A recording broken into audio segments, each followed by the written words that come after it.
Bonjour, c'est Laetitia de One Thing in a French Day à Paris. Aujourd'hui, jeudi 30 avril 2026, cet épisode, le numéro 2619, s'intitule « Trouver les bonnes réponses » et petit tour à Chenonceau. Bravo à tous pour votre participation au quiz Belle Amie. Vous avez été nombreux à tenter l'aventure du quiz, je vous félicite. Et un bravo spécial aux auditrices et aux auditeurs qui ont passé les étapes et qui sont arrivés jusqu'au tirage au sort. J'ai nommé Elisabeth, Christina, Timothy, Leslie, Catherine, Nicole, Barbara, Amy, Adriana, Anthony, Angela et Ombretta. Félicitations pour ne pas être tombés dans les pièges tendus. Revenons sur les questions. Il y avait tout d'abord 5 questions faciles. Qui m'a accompagnée dans ma promenade parisienne ? Eh bien, il s'agissait d'Alistair. C'est vrai qu'on ne l'entend pas beaucoup, mais je le dis dans le premier épisode consacré à la série des Belles Amies. Et on entend même sa voix. Quel est le vrai nom de Belle Amie ? Alors là, c'était quand même assez facile parce que je le répète souvent. Le nom de Belle Amie, c'était Georges Duroy. Aux Folies Bergères, qui sont les deux femmes ? J'évoque cette scène dans le 2e épisode avec Alistair, et donc il s'agit de la rencontre de Clotilde de Marelle et de Rachel la prostituée. Qu'apprend Madeleine à Belle Amie ? Eh bien Madeleine apprend à Belle Amie à rédiger des articles et à se comporter en société. Le père littéraire de Maupassant. Là, il fallait écouter l'épisode avec Aurélie, quand elle fait référence à Flaubert, qui est un véritable père littéraire pour Maupassant. Passons maintenant aux questions intermédiaires. Où Félicia et Lisa ont-elles évoqué Belle Amie dans sa calèche ?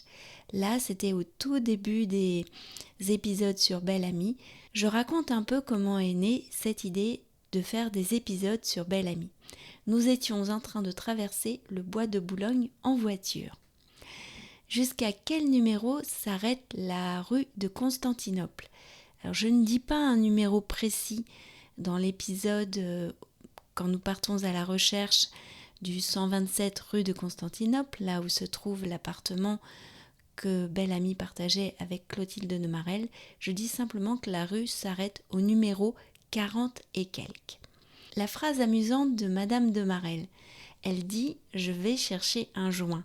Cette phrase est particulièrement savoureuse de nos jours. Je vous laisse chercher ce qu'on appelle un joint. Comment les critiques du 19e siècle décrivaient les femmes ? Ils les décrivaient comme des grandes coupables, des dépravées. C'est ce qu'a dit Aurélie dans le dernier épisode de la série des Belles Amies. Les questions plus difficiles. La première publication de Belle Amie, eh bien c'était en feuilleton dans le quotidien Giblas en 1885. La rue de Belle Amie au début du roman, c'est la rue Boursault. C'est la première que nous ayons visitée avec Alistair, car elle se trouve juste au-dessus de la gare Saint-Lazare. Et enfin, le journal où travaille Belle Amie, il s'agissait de La Vie française. Voilà, avant de procéder au tirage au sort, je vous parle du cadeau. Il s'agit d'un exemplaire de Belle Amie que j'ai acheté lundi après-midi, cette semaine, à Blois, dans la belle librairie L'Abbé. J'ai choisi l'édition de poche folio, car je trouve le livre joli dans cette collection. Il y a aussi une introduction par l'écrivain Jean-Louis Bory, qui a l'air particulièrement intéressante. Nous étions donc dans la belle ville royale de Blois, avec vue sur la Loire. Nous y avons passé 3 jours très dépaysants.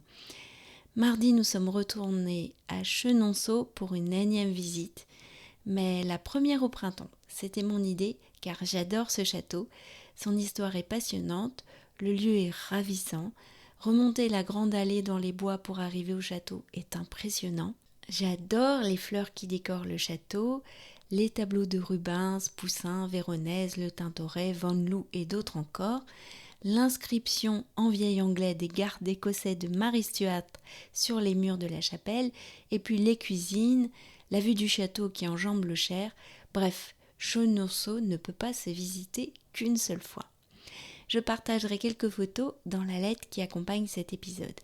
Allez, je ne vous fais pas attendre davantage. Je prends un papier.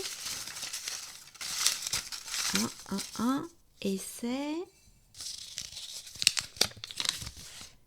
Elisabeth qui a gagné le livre de Belle Amie. Bravo Elisabeth. Si je ne me trompe pas, le livre va donc traverser la Manche et se rendre au Royaume-Uni. One Thing in a French Day, c'est fini pour aujourd'hui. Je vous souhaite à tous de passer un très bon week-end et je vous retrouve lundi pour de nouveaux épisodes de podcast. À très bientôt, au revoir.